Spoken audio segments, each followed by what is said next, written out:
There was always a seat at the table, just not for me. My name is Samantha Parker, and I grew up in a house where my presence was optional. My younger sister Jessica, she was the shining star, the golden child, the walking embodiment of look how perfect our family is. She always got the bigger slice of cake, the brighter dress on Easter Sunday, the warmer hugs. And me, I learned how to smile politely when I got the secondhand toys. I learned how to clap for her when she got the applause. You see, in my house, silence was safer than attention. I learned early on, speaking up meant you were dramatic. Wanting more meant you were selfish. So I swallowed my hurt. I became invisible, not out of choice, but because it was the only way to avoid being called a problem. Jessica didn't steal attention.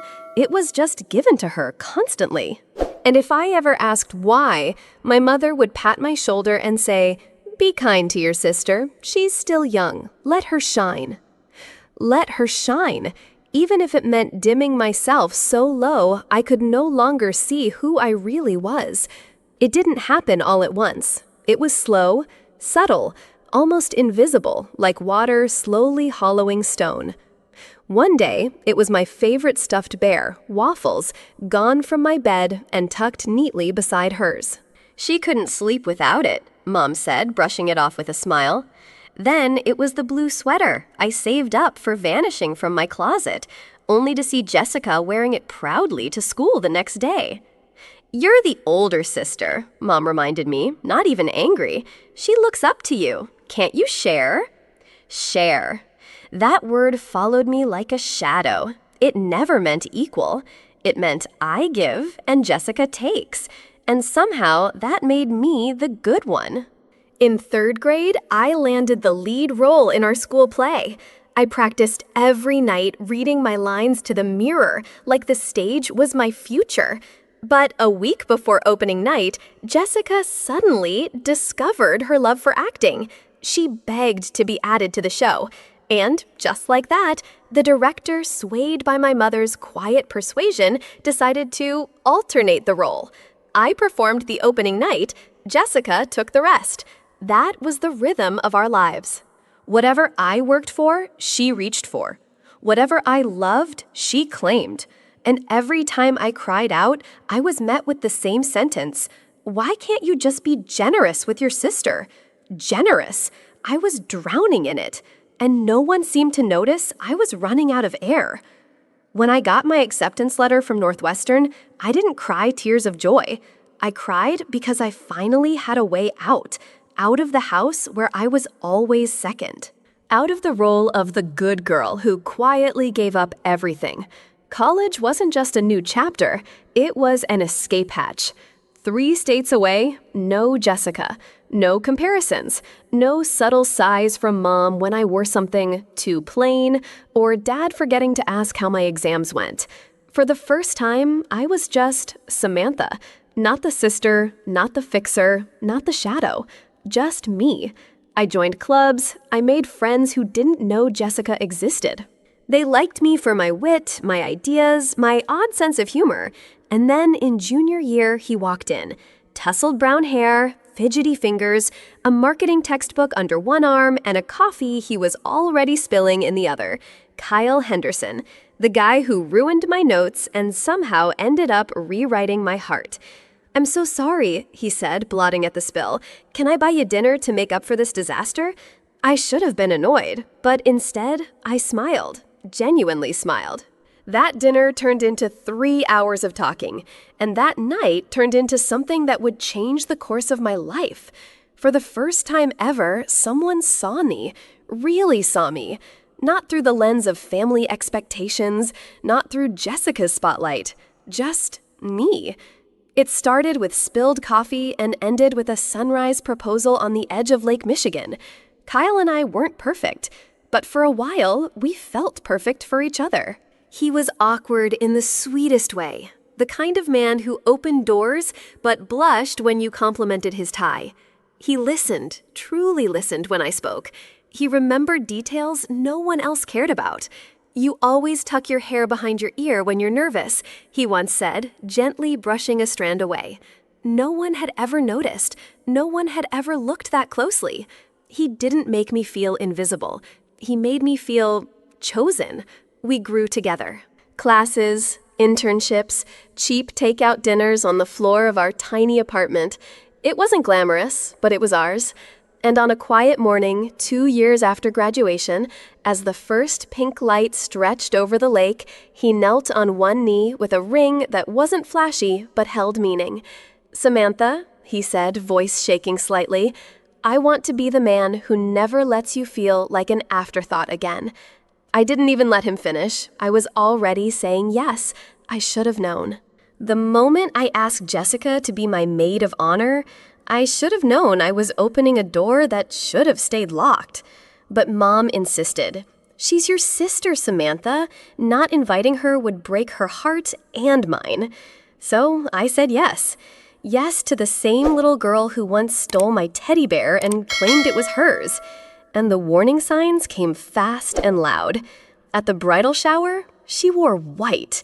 Not off-white, not cream, full bridal white. "It's just a jumpsuit," she shrugged when people stared. "Not like she owns the color." Then came her toast at the rehearsal dinner, one that began with, "When I first met Kyle." "Excuse me, you met him because of me."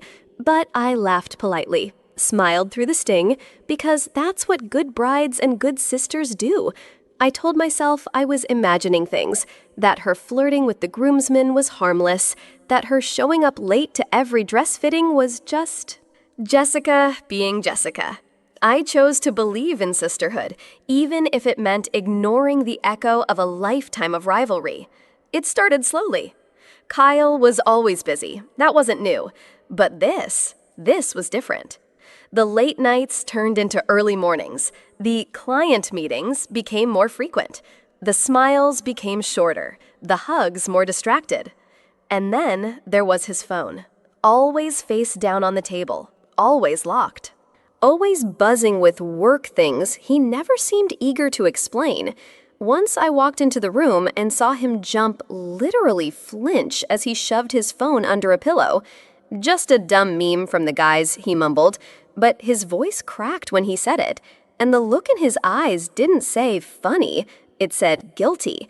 Then came the scent, a perfume I didn't own. Not floral, not soft. It was bold, loud, Jessica's kind of scent. I asked casually, "Did you change cologne?" He said no. And I knew. Not everything, not yet, but I knew enough to feel it. That cold, unmistakable pang deep in my gut. The one every woman recognizes. The feeling that something sacred is slipping away. I took longer than usual getting ready that evening. Not because I wanted to look beautiful, but because I needed to feel seen. The soft blue dress, the one Kyle once said made my eyes look like ocean after a storm. I slipped it on like armor. I curled my hair the way he used to love, added mascara with a steadier hand than I felt, and dabbed perfume on my neck like it might somehow make him remember what we used to be.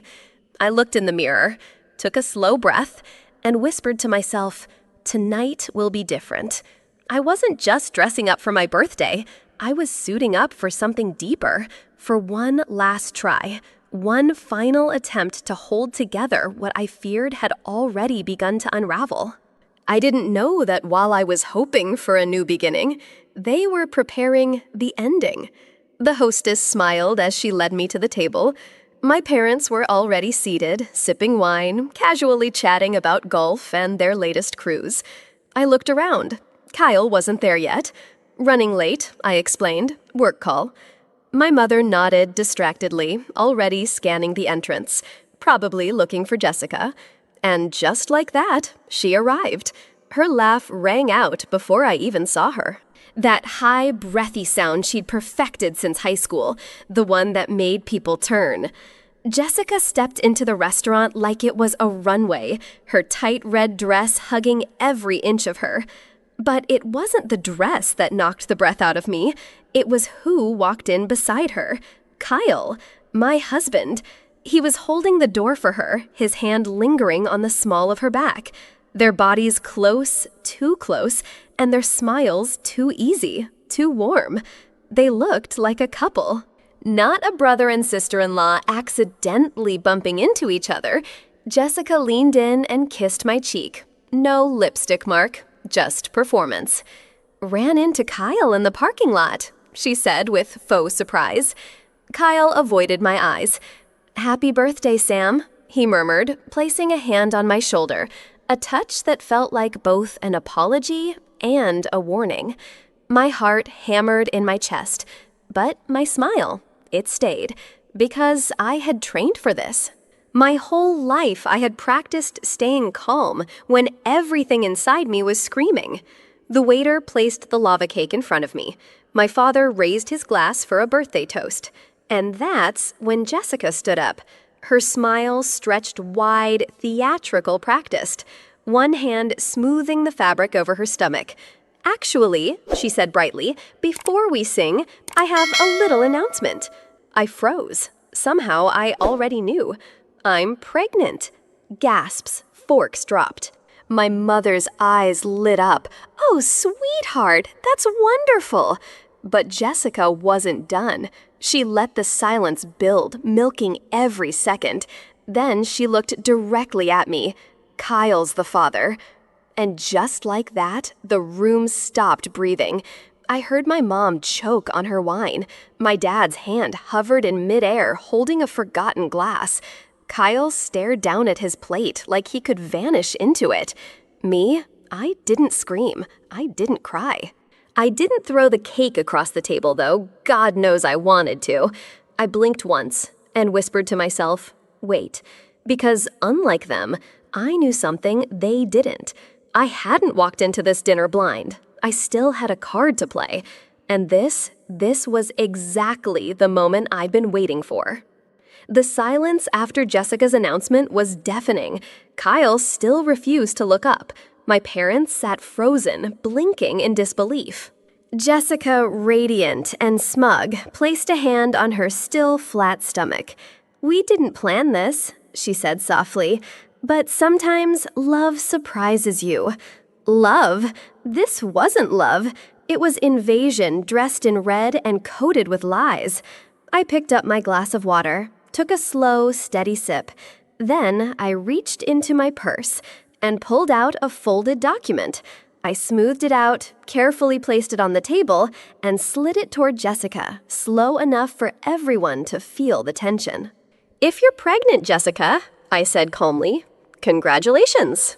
I paused. "But you might want to read this first." Jessica frowned, picked it up. Her eyes scanned the heading, Sacred Heart Medical Center. And then she saw the words, vasectomy, patient Kyle Henderson, procedure date 26 months ago. Her face went blank, all the color drained. "That's not possible," she whispered. Kyle's head snapped up. "Sam," he croaked, but I wasn't finished. "Recovery took a full week," I said coldly. "He spent it on our couch binge-watching March Madness with frozen peas in his lap. I remember because I brought him the damn peas." Jessica's hands began to shake. Kyle's face turned a terrifying shade of gray. "So, if you're really pregnant," I said, "the question isn't what, it's who." Jessica sat frozen, staring at the medical document like it was written in fire. Kyle looked like he wanted to melt into the floor. My parents were still too stunned to speak, but I wasn't done, not even close. I reached back into my purse, slow, deliberate, and pulled out a second envelope. "You think that was it?" I asked, my voice steady but sharp. "Jessica Kyle, I've known about this for 3 months." Gasps rippled across the table. "You're not good at hiding things," I continued. "Kyle, your email password, our anniversary date. Not exactly Fort Knox." I turned to Jessica. "And you titled the email last night, seriously?" Jessica's jaw tightened. Kyle whispered, "Sam, please." I opened the envelope, slid out a series of photographs. "I hired a private investigator," I said. "Davis Associates, highly recommended." Photo after photo, Kyle entering Jessica's building at night. Receipts from a jewelry store, one bracelet, one receipt. Same bracelet Jessica wore to dinner that night. Then, the audio. I pressed play on my phone. A clipped voice Kyle saying, "You know she'd kill me if she found out, right?" Jessica's voice, "She won't. You're too careful." My mother covered her mouth. My father closed his eyes. I looked them both in the eye. "I waited for my birthday," I said, voice calm but full of fire, "because if you were going to stab me in the heart, I wanted you to do it while everyone was watching, so I could return the favor."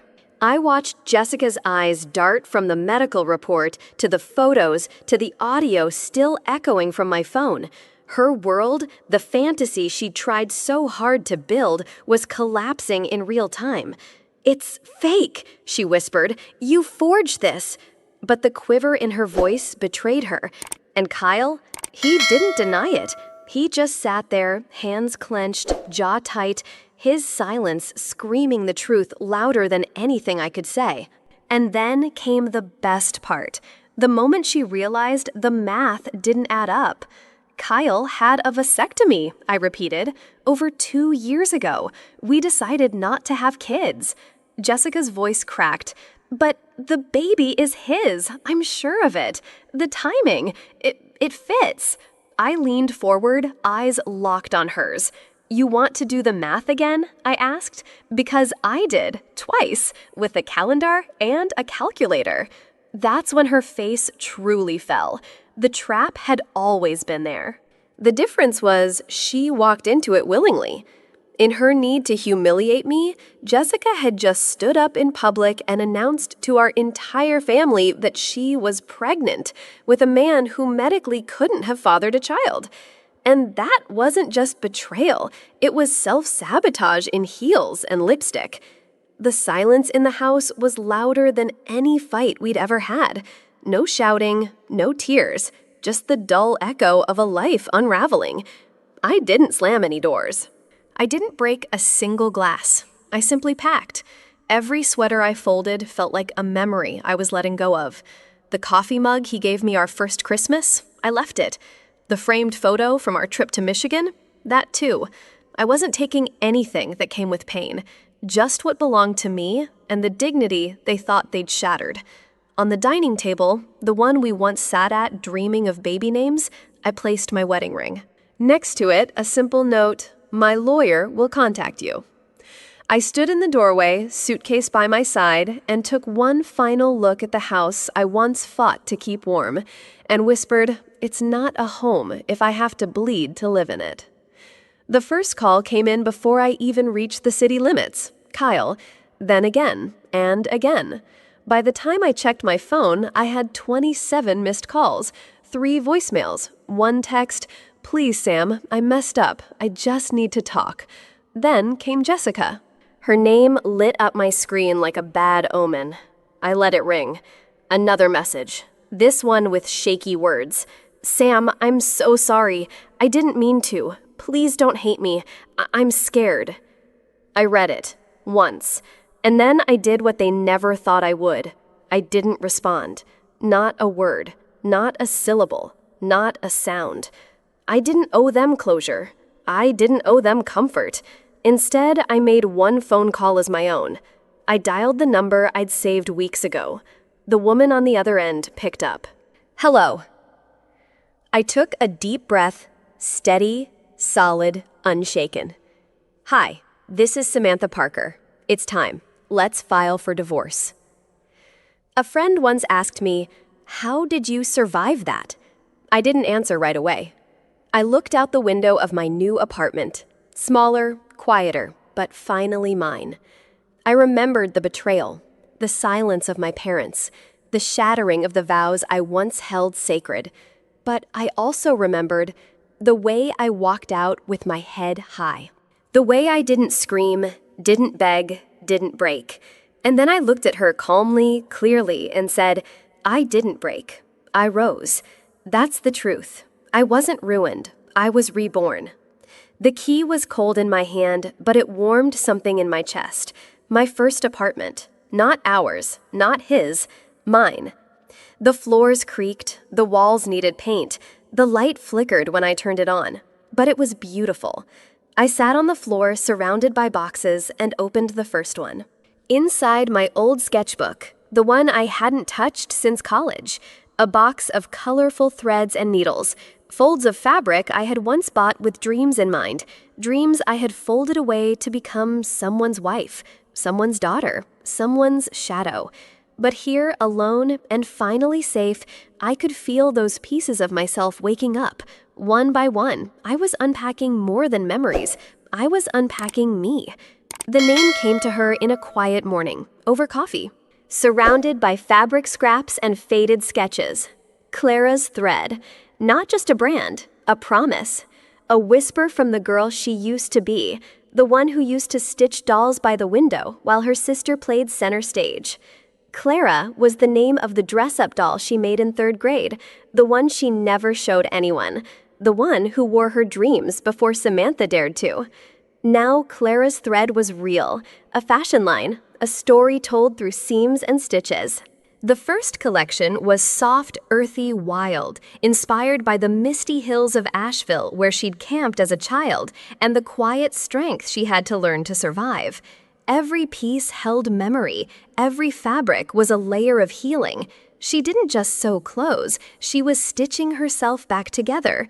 It wasn't a huge sale, just one linen dress, size M, beige with hand-stitched florals. But when the email came in, order confirmed Clara's Thread, Samantha froze. Her hands shook as she read the name of her first customer. Not a friend, not family, a stranger.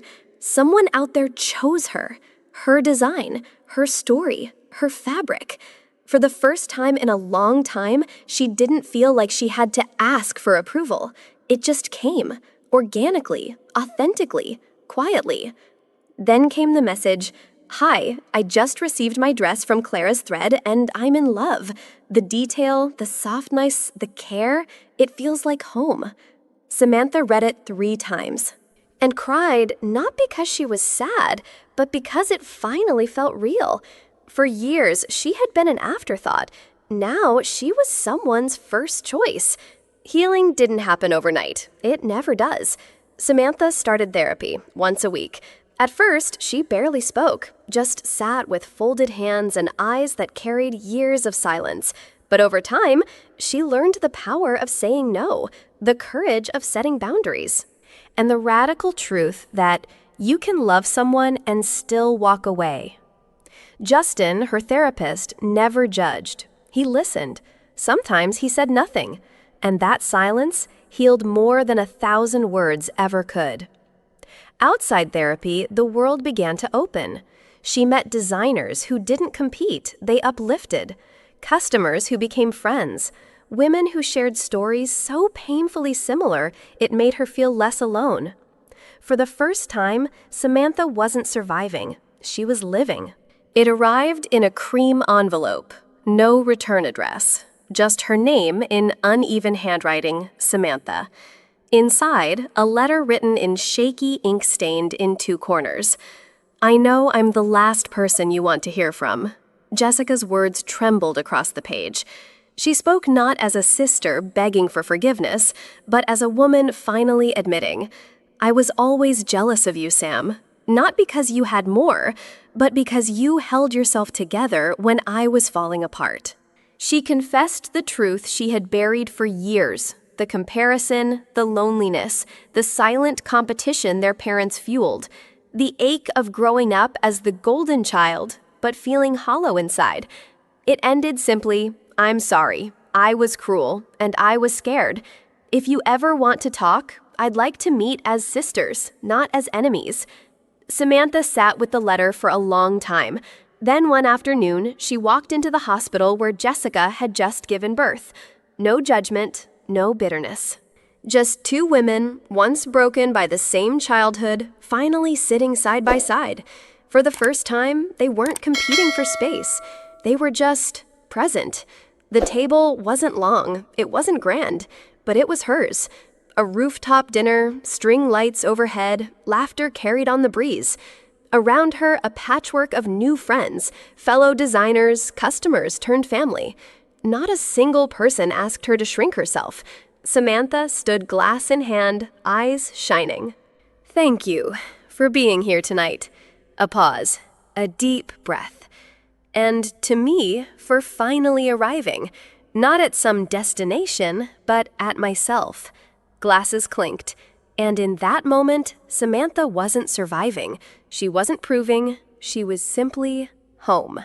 Sometimes the people who hurt us the most wear familiar faces, but healing isn't about revenge. It's about reclaiming your voice, your space, your peace. Samantha's story teaches us that you are allowed to walk away, even from family. You are not selfish for choosing peace over chaos. And most of all, your value isn't decided by who loves you the loudest, but by how you choose to love yourself quietly and consistently. In the end, forgiveness isn't forgetting, it's freedom. And sometimes the most powerful homecoming is the one where you finally arrive at yourself. Did this story resonate with you? Have you ever had to walk away to protect your peace? If yes, you're not alone. Subscribe to this channel for more true healing and powerful stories like Samantha's. Hit that subscribe button. Turn on the noto to never miss what matters. Because here, every story has a soul, and maybe the next one is yours.